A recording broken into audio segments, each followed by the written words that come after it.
Raleigh, and I am on site in Chicago for ASCO 2025. And with me today is Karen Rodriguez-Lorenc, who is Vice President, Therapeutic Area Lead, Hemato-oncology at Regeneron. Pleasure to speak with you today, Karen. Nice to meet you. So Regeneron perhaps needs no introduction, but just in case, it is a leading biotechnology company that invents, develops, and commercializes life-transforming medicines for people with serious diseases. And the company repeatedly and consistently translates science into medicine that has led to numerous approved treatments and product candidates in development, almost all of which were homegrown in its laboratories. And Regeneron recently announced full details of the linvoseltamab combination data in relapsed refractory multiple myeloma being presented here at ASCO on Monday, 2nd of June, in 2 rapid oral presentations. So Karen, please first of all set the scene for us when it comes to unmet needs in relapsed refractory multiple myeloma. So, there have been a lot of advances recently in the treatment of relapsed refractory multiple myeloma, but unfortunately, patients with this condition relapse and progress, and so far the disease is still incurable. So there is a lot of room for improvement in order to make this more like a treatable, more like a chronic disease in the future.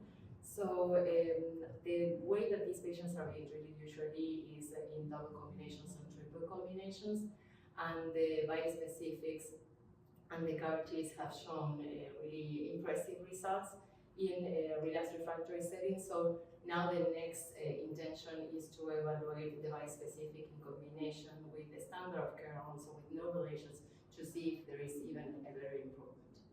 Okay, thank you for that. So if we turn to the data being presented, can you describe and explain for us the combination studies, as you suggested?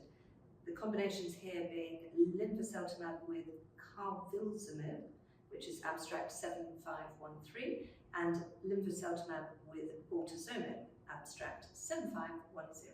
Yeah, sure. So we evaluated linvoseltamab in the LINGER-MM2 study in relapsed refractory multiple myeloma in several different combinations. And the ones that we are presented on Monday are the carfilzomib, as you mentioned, and the bortezomib combinations. So just to give some framework of how these patients behave usually in this setting. So relapsed refractory multiple myeloma in combination, in treatment with combination with carfilzomib, in double combinations or triple combinations, usually show a complete response rate of 10 to 35%. So in this study, we evaluated linvoseltamab in combination with carfilzomib, and what we observed, these patients were treated with 3 or more lines of therapy, and more than 50% of the patients were previously treated with refractory to proteasome inhibitors. So this is important to understand the setting of the conduction of this study. Despite of being refractory to the proteasome inhibitors, what we observe is that 90% of the patients responded to the combination, and 76% of the patients show complete response. So we are very encouraged by the data, and that is the reason why the next step is to pursue this combination into a phase 3 trial.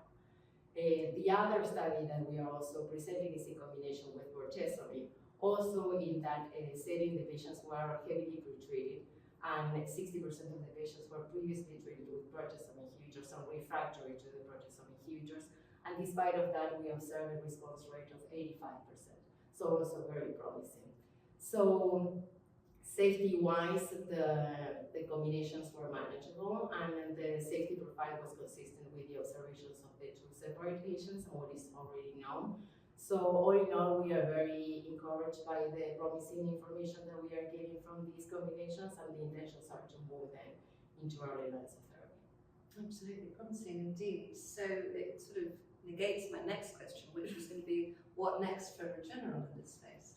Did you want to add anything else? No, so first of all, we are very pleased with the recent approval from linvoseltamab in third-line plus multiple myeloma in patients that were previously treated with proteasome inhibitors, immunomodulators, and anti-CD33s.